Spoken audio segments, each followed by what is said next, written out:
Hello friends, कैसे हैं आप सभी लोग। बहुत बहुत स्वागत है आपका नन भाभी स्टडी व्लॉग में।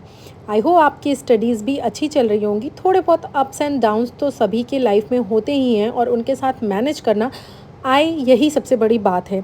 यही हम अपने चैनल के माध्यम से शो करने का प्रयास करते हैं आपको। ये देखिए 8 बजे जो है हमारी स्टडी स्टार्ट होती है। 8 बज के 2 मिनट पे हमारा स्लॉट स्टार्ट होता है इस समय पहला।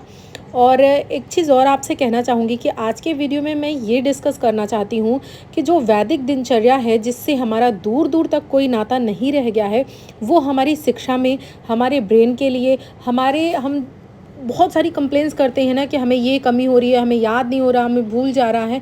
इसके इसको अपनाने से कैसे ये हमारे लिए हेल्पफुल हो सकती है, उसी के बारे में बात करेंगे। इसके बारे में मैंने पूरी स्टडी की है बहुत अच्छे से, और इसके जो रिसर्च पेपर्स हैं वो मैंने देखा है। आप चाहो तो गूगल पे देख सकते हो। तो उसके थ्रू ही मैं आपको ये चीज़ समझाने का प्रयास कर रही हूँ। तो देखिए, वैदिक दिनचर्या, तो पहली बात तो ये आपको समझना है कि वैदिक दिनचर्या जो है कई मोड्स में आपके लिए फ़ायदा करती है। जिस तरह से आपको करना है, अगर आपको स्पिरिचुअलिटी की तरफ जाना है तो आपको अपने टाइम को, अपने दिन को उधर डिवोट करना है। लेकिन इसको हमें यूज़ करना है किस लिए? अपनी पढ़ाई के लिए। तो हम उस हिसाब से लेकर चलेंगे। वैदिक जो दिनचर्या है उसकी शुरुआत जो है वो सुबह से होती है। इन द सेंस, इस वाली दिनचर्या को अगर आपको फॉलो करना है तो पहला रूल आपको ये बनाना पड़ेगा कि आपको सनराइज़ के साथ या सनराइज़ के पहले उठना पड़ेगा, क्योंकि वैदिक दिनचर्या ये कभी भी आपको परमिशन नहीं देती है कि आप लेट नाइट जगो। उसके पीछे रीज़न क्या है, अगर हम साइंस के थ्रू समझें तो देखिए, साइंस कहता है, ये आप खुद सर्च कर सकते हो, देखिएगा मैं बिल्कुल फैक्ट बता रही हूँ। तो इसमें क्या है, जब आप सुबह के टाइम होते हो, यानी मॉर्निंग टाइम जब आपका होता है, सुबह 4 बजे से लेके 8 बजे तक का जो समय होता है, उस समय आपका दिमाग जो है वो फुल फोकस में होता है। आप 80 to 90% फोकस कर लेते हो और उस समय पढ़ी गई चीज़ें आपको बहुत ही बेहतरीन तरीके से याद रहती हैं। उसके बाद फिर आपका दिमाग का जो अच्छा फोकस पॉइंट होता है वो होता है लगभग दोपहर के समय। 2 बजे से लेकर, आप समझ लीजिए 2 बजे क्या, 2 बजे से वही 5 बजे तक का जो समय है, ये समय होता है। इसमें आपका जो दिमाग है वो लगभग 50% आपका फोकस कर पाता है। और वहीं अगर रात की बात करें तो रात में सिर्फ और सिर्फ 20% आपका दिमाग फोकस करता है। इंडिविजुअल अगर पर्सन की बात करें तो बहुत सारे लोग होते हैं, रात में भी पढ़ते हैं और बहुत प्रोडक्टिव तरीके से चीज़ों को जो है वो करते हैं। तो देखिए, इसका मतलब ये नहीं है कि वो वैदिक दिनचर्या नहीं फॉलो करेंगे तो नहीं होगा। उसके पीछे उनके बहुत सालों की, जिसे बोलते हैं ना, रूटीन है। वो अपने आप को उसी में बहुत सालों से ढाल आए हैं, इसलिए वहाँ पर वो कंफर्टेबल फील करने लगे हैं। अदरवाइज़ अगर आप इस साइंस के थ्रू चलेंगे तो ये भी हमें यही बताता है कि सुबह के टाइम जो है वो सबसे ज़्यादा हमारा दिमाग जो है वो इफ़ेक्टिव तरीके से काम करता है। तो हमें इसे ही यूज़ करना है। आज हम इसी टाइम टेबल पे बात करेंगे। देखिए, ये आपने फ़ील भी किया होगा, मैं तो स्पेशली फ़ील की हूँ कि जिस दिन मैं सुबह उठ जाती हूँ और सुबह मेरी पढ़ाई हो जाती है, उस दिन मुझे दिन भर बहुत अच्छा फ़ील होता है। कोई मुझे कुछ करने के लिए कहता है, कोई कुछ बनाने के लिए कहता है, तो बिना इरिटेशन, बिना चिड़चिड़ाहट के मैं कुछ भी कर देती हूँ। अदरवाइज़ अगर मैं कुछ कर भी रही हूँ तो मेरा फुल दिमाग अपने पढ़ाई पे लगा होता है कि मेरा अभी ये नहीं हुआ, मेरा वो नहीं हुआ, मैं ये नहीं करूँगी, मैं वो नहीं करूँगी। और दिन भर में आप पढ़ रहे हो, कभी कोई डिस्टर्ब करने आ रहा है, कभी कुछ करने आ रहा है। तो इसलिए अगर आप कर सकते हो तो मॉर्निंग में उठिए, रात में जल्दी सोने की आदत डालिए। आप अकेले सो जाइए, अगर आपके पास बेबी है तो यही हैबिट अपने बेबी की डालिए, उसको भी जल्दी सुलाइए और सुबह जो है वो भी आप अपने सही समय से उठ जाएगा। तो आपकी जो दिनचर्या है सुबह की, वो स्टार्ट होती है 3 से 6 बजे के बीच में। आपको एनी हाउ उठ जाना है, इससे लेट आपको नहीं करना है। और अगर आप एग्जैक्टली वैदिक रूल को फॉलो करना चाहोगे तो वो तो ये कहता है कि सनराइज़ से 1 घंटे 36 मिनट पहले आपको उठना चाहिए। तो बहुत सिंपल है, अपने गूगल में सर्च कीजिए, ये सनराइज़ टाइम, अपने एरिया का नाम डालिए या फिर सिटी का नाम डालिए, तो वो आ जाएगा एग्जैक्ट टाइम। मान लीजिए 5 बजे आता है या साढ़े 4 बजे, 4:15 बजे, जो भी टाइम दिखाता है उससे 1 घंटे 36 मिनट माइनस कर लीजिए, आप उतने बजे उठ जाइए। उठने के बाद आपको सबसे पहला काम क्या करना है, सबसे पहले आपको अपने हाथों को रब करना है। मैं भी कई बार ये सुनती थी तो मुझे लगता था हाथों को रब करके आँख में लगाने से क्या होता है। तो जब मैंने ये पढ़ा ना, तो मैंने ये पाया कि ये माना जाता है कि क्योंकि हमारे हाथों के, मतलब हमारे जो भी हमारे बॉडी की जितनी भी नाड़ियाँ हैं, उनके जो एंड्स हैं वो हमारे हाथों या पैरों में ही होते हैं। तो सबसे ज़्यादा पॉइंट्स हाथों में ही होते हैं। तो जब आप इसे रब करते हो ना सुबह सुबह, तो हमारी जो बॉडी है पूरी बहुत अच्छे से एक्टिव हो जाती है और बहुत, जिसे बोलते हैं कि हर नसों में संचार जाता है। तो इसलिए क्या कहा जाता है, ये इसको फॉलो किया जाता है। ये रीज़न है। बाकी अगर मैं आपको वैदिक के थ्रू बताऊँ तो उसमें ये माना जाता है कि आपके हाथ के जो अगला पोर्शन है, आगे का पोर्शन है, वहाँ पर लक्ष्मी विराजमान होती हैं, हाथ के बीच में सरस्वती, और आपके जो मूल में है वो कौन होते हैं, गोविंद विराजमान होते हैं। तो इन्हें ही आपको रब करके आँखों पे लगाना है, उसके बाद फिर अपने हाथों का दर्शन करना है। तो ये माना जाता है कि हमने सुबह-सुबह अपने हाथों को यानी कि उन 3 देवताओं का दर्शन कर लिया है और हमारा दिन जो है वो बहुत अति उत्तम हो। मैं ये सारी चीज़ें इसलिए आपको बता रही हूँ क्योंकि ये अल्टीमेटली आपकी स्टडी में बहुत हेल्प करने वाला है। तो ज़रूर आप इसको फॉलो कीजिएगा, इसको करिएगा, और हो सके तो ये मंत्र भी पढ़िएगा। कराग्रे वस्ते लक्ष्मीः कर मध्ये सरस्वती कर मूले तू गोविंदः प्रभाते कर दर्शनम। ये आप नोट कर लीजिए और इसको सुबह सुबह पढ़िए, बहुत ही इफेक्टिव, बहुत अच्छा मंत्र है। और अगर आपको चाहिए तो मैं स्क्रीनशॉट भी लगा दूंगी इस मंत्र का। उसके बाद आपको पृथ्वी पर पैर रखना है, अपना दाहिना पैर, और उसके बाद उसको टच करना है। इसका मतलब ये है कि हम पृथ्वी से, मतलब एक तरह से कहिए कि उनका पैर छूकर क्षमा कहते हैं कि हम आपके ऊपर पैर रख रहे हैं। ये पोर्शन आपको करना है। उसके बाद आपको पानी पीना है। पानी पीने के बाद अपना जो आप डेली रूटीन, जो अपना नित्य कर्म करते हो, वो आपको करना है। और सबसे बड़ी बात, वो करने से पहले एक और चीज़ है, पानी पीने से पहले मेक श्योर कि आपको अपना बेड ज़रूर बनाना है उठने से पहले। एटलीस्ट जितने एरिया में आप सोए हो उसको तो ज़रूर करो। उससे क्या होता है, रात भर की जो निगेटिविटी है वो जब हम बिस्तर वही सेम बेड शीट रहे लेकिन अगर हम उसको झाड़ के फिर से बिछा देते हैं तो उसके अंदर पॉजिटिव एनर्जीज हो जाती हैं। तो ये आपको करना है।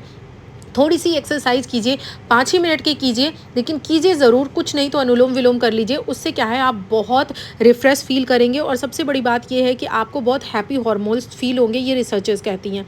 ये देखिए, ये हम लोग दोपहर का टाइम है, पढ़ रहे थे और इस समय भाई सो रहा था, तो इसलिए हम लोग, लाइट डिम थी, बस टेबल लैम्प जलाकर पढ़ाई कर रहे थे, तो यही छोटा सा वीडियो जो है वो बना दिया था।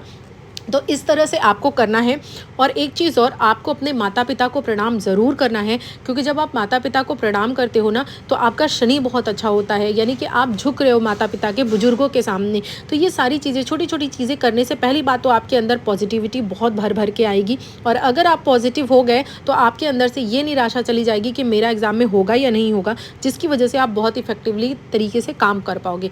और आप ये सोचो कि अगर सुबह आप 3 बजे नहीं तो 4 बजे भी उठ जाते हो, तो सुबह 4 से 6 आपका 2 घंटे लग गया। उसके बाद 6 से आप आराम से, आपको पूरा काम करना है, झाड़ू पोछा बर्तन सब भी, तब भी आप आराम से 10:30 10 तक खाली हो जाओगे, नहीं तो 11 बजे से खाली हो जाओगे बहुत आराम से। फिर 11 बजे से आराम से आप 3-4 बजे तक पढ़ो। फिर 4 बजे से 4 से 5 1 घंटे सो लो, या 3 से 5 सो लो, 11 से 3 पढ़ो। उसके बाद फिर अपना काम धाम करो, चाय पानी दो, फिर थोड़ी देर पढ़ने के लिए बैठ जाओ, और फिर रात में डिनर करने के बाद 1 घंटे पढ़ लो। बस हो गया आपकी पढ़ाई, बहुत आराम से पूरा टाइम आपको निकल जाएगा। और अगर आप इसको फॉलो करोगे तो आप करके देखिए। मैं कोई भी चीज़ ऐसे नहीं बोलती हूँ, आपको पता है। और दूसरी चीज़ ये, स्पेशली जब से मैं ये फॉलो कर रही हूँ कि मैं कोई भी चीज़ बाहर की नहीं ले रही हूँ, हर चीज़ हेल्दी खा रही हूँ, जो भी खा रही हूँ घर का खा रही हूँ, और 7 बजे से पहले खाना खा ले रही हूँ। ये सब ना मुझे बहुत अपने अंदर चेंज नज़र आ रहा है। एक तो सबसे बड़ा चेंज ये है कि जब हम सुबह उठते हैं तो कई बार हमें ये लगता है हमारी बॉडी बहुत लेथार्जिक, बहुत आलसी फील कर रही है, पढ़ने बैठते हैं तो नींद आने लगती है। उसका सबसे बड़ा रीज़न होता है कि हम लेट नाइट खाना खाते हैं, और जिसकी वजह से हमें ऐसा फ़ील होता है। अगर आप देखिए, ज़्यादा नहीं, सिर्फ 3 दिन आप ऐसा करके देखिए। आप 7 बजे तक खाना खा लीजिए, और फिर उसके बाद सुबह आप चाहे जितना ही काम करके पढ़ने बैठोगे, देखिएगा आप बहुत एनर्जेटिक, बहुत अच्छा फील करोगे। लेकिन हाँ, सुबह उठने के बाद आपको अपना ब्रेकफास्ट अच्छे से टाइमली ले लेना है, 9 बजे से पहले पहले, 8 बजे से पहले पहले, 8 बजे तक तो अल्टीमेटली ले ही लेना है। तो ये सब करोगे ना तो आप बहुत अच्छे से अपनी पढ़ाई कर पाओगे। और इससे सबसे बड़ी चीज़ जो है ये है कि इसी तरह से आपको अपनी दिनचर्या रखनी है। कहते हैं ना, हम जैसा खाते हैं वैसे ही हमारा मन भी होता है। तो अगर आपको बहुत अच्छे से पढ़ाई करनी है, पूरा फोकस हो करके ना, तो बाहर की चीज़ें प्लीज़ छोड़ दीजिए, क्योंकि ये कहीं ना कहीं आपके अंदर खाली कैलोरीज डाल रही हैं। और यही सब करके लेट नाइट सोकर उटपटांग दिनचर्या करके हमें आए दिन कभी डिप्रेशन होता है, कभी हमें एंग्जाइटी फील होती है, कभी हमें लगता है हमारा नहीं होगा, कभी हम किसी से झगड़ पड़ते हैं, कभी बिना मतलब की बात पे गुस्सा हो जाते हैं। यही सब चीज़ें इसी का रीज़न है। तो अगर आप इसको फॉलो करोगे तो अल्टीमेटली आपका जो दिमाग है वो शांत रहने लगेगा, आप लोगों से उलझोगे नहीं, फोकस कर पाओगे अपनी स्टडी में। और जब अच्छे से फोकस कर पाओगे तो आप खुद सोचो कि रिजल्ट क्या होगा। ये देखिए, रात का टाइम है मैं जो है 9:30 बजे से बैठी थी रात में पढ़ने के लिए। सब कुछ करने के बाद बिस्तर विस्तर अपना कर लिया है, बच्चे को सुला दिया है, बगल में मेरी बेबी सो रही है और फिर मैं यहाँ पे अपना पढ़ाई कर रही हूँ। 9:30 बज रहा है, 9:30 बजे तक मैं उसको सुलाने के लिए लिटा दी हूँ, मतलब अभी प्रॉपर नींद में नहीं है लेकिन सो रही है। तो इस तरह से जो है, हाँ, वो कई बार उसके मूड के ऊपर है। जब मैं उसकी थोड़ी तारीफ़ कर देती हूँ कि बेटा मम्मा पढ़ रही है, मम्मा को प्लीज़ डिस्टर्ब मत करो, मम्मा के लिए पढ़ना बहुत ज़रूरी है, मम्मा को अपने ड्रीम्स पूरे करने हैं, ये तभी तो मैं आप एग्ज़ाम्पल सेट कर पाऊँगी कि आप भी अपने ड्रीम्स को पूरा कर पाओ। इस तरह से भले छोटी है लेकिन है ना, चीज़ों को समझती है। तो जब मैं ऐसे समझा देती हूँ तो वो आराम से लेट जाती है। अभी वो मेरा पैर पकड़ के उधर लेटी हुई है और सोने की कोशिश करी है और वो सो भी जाएगी। और मैं इस तरह से जो है अपनी स्टडी को कंटिन्यू करूँगी। उसके बाद फिर मैं भी सो जाऊँगी क्योंकि सुबह जो है मुझे उठना है। तो इस तरह से आप लोग कीजिए डियर, एक बार ज़रूर इसको फॉलो करके देखिए। हम देखिए बहुत सारी बुक्स को पढ़ते हैं, मेरे पास बहुत सारी बुक्स का कलेक्शन है। उनको मैं जब मैं पढ़ती हूँ ना तो मैं ये देखती हूँ जो भी बड़े बड़े लोग हैं, जो रिच है ना, उन्होंने ज़रूर कोई ना कोई चेंज ज़रूर किया है अपनी जिसे बोलते हैं दिनचर्या में। कहा जाता है ना, एक लाइन है कि कोई भी व्यक्ति सफल तब बनता है जब वो किसी काम को अलग तरीके से करता है। तो आपको यही चीज़ है। सभी बच्चे पढ़ रहे हैं, है ना, सभी बच्चे 6 घंटे दे रहे हैं, 8 घंटे दे रहे हैं, लेकिन आप वही 6 घंटे दो, लेकिन इतना प्रोडक्टिव वो 6 घंटे अपना निकालो कि आपको पढ़ने के बाद एकदम वो चीज़ अच्छे से याद हो जाए। अब ये तो नहीं है कि आप एक बार पढ़ लिए तो आपको रिवीजन की ज़रूरत ही नहीं पड़ेगी। ये तो ह्यूमन ब्रेन है कि आपको रिवाइज़ करना ही पड़ेगा, तो रिवीजन करिए। लेकिन हाँ, बहुत इफेक्टिव रिजल्ट आपका जो है ये मिलेगा। ये देखिए, रात में आंचल ऊपर पढ़ रही थी, मैं नीचे पढ़ रही थी, ये ऊपर गई थी, वहाँ पर अपना पढ़ाई कर रही थी, तो वहाँ पर इसने ये अपना वीडियो बनाया था। तो डियर ज़रूर आप लोग ये करके देखिए, एटलीस्ट अपने एग्ज़ाम तक करिए, पूरी ज़िंदगी में नहीं कह रही हूँ। और सबसे बड़ी बात तो ये है, मैं कहती हूँ एग्ज़ाम भी छोड़िए, सिर्फ आप 21 दिन फॉलो करिए, क्योंकि कोई चीज़ अगर हम 21 दिन कर ले गए ना तो वो चीज़ फिर धीरे धीरे हमारी हैबिट में शुमार हो जाती है। तो इसीलिए आप 21 दिन के लिए ये रिजोल्यूशन लीजिए, अपने आप को चैलेंज दीजिए कि नहीं, तुम्हें करना है तो करना है। और सुबह उठिए, अपना एकदम सात्विक भोजन रखिए। वैसे भी गर्मी है, कोशिश कीजिए अपनी बॉडी को जितना ज़्यादा हाइड्रेटेड रखें। और एक टिप और आपके साथ शेयर करना चाहूँगी कि जब भी पढ़ने बैठिए अपने पास पानी का बोतल ज़रूर रखिए, क्योंकि जब आप थोड़ी थोड़ी देर में पानी पीते रहते हो ना, तो पानी के थ्रू आपका जो ब्रेन है ना, उसको अच्छी मात्रा में ऑक्सीजन मिलता है, जिससे वो इफ़ेक्टिवली काम कर पाता है और उसको नींद नहीं आती है। तो ये छोटी छोटी सी ही ट्रिक्स हैं, लेकिन ये बहुत ज़्यादा इफेक्टिव हैं। आप एक बार सिर्फ और सिर्फ 21 दिन के लिए फॉलो करिए इस दिनचर्या को। अगर फ़र्क नहीं मिला ना तो फिर आप मुझे बताइएगा। इस चैनल पे आके नीचे खुद आप मुझे कमेंट कर सकते हैं कि आपने जो बताया था वो गलत है, लेकिन एक बार पहले करके देखिए।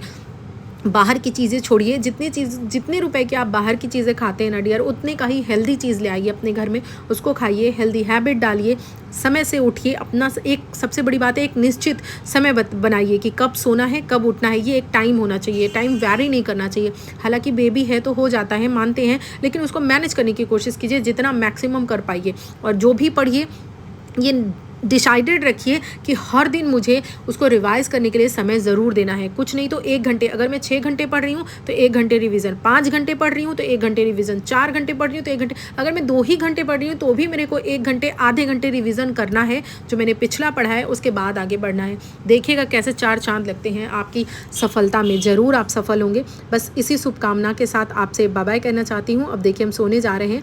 आज जो है लगभग 6 घंटे की हमारी पढ़ाई हुई थी, क्योंकि शाम को कुछ आइटम वाइटम बनने लगा था, इसी चक्कर में। Thank you so much.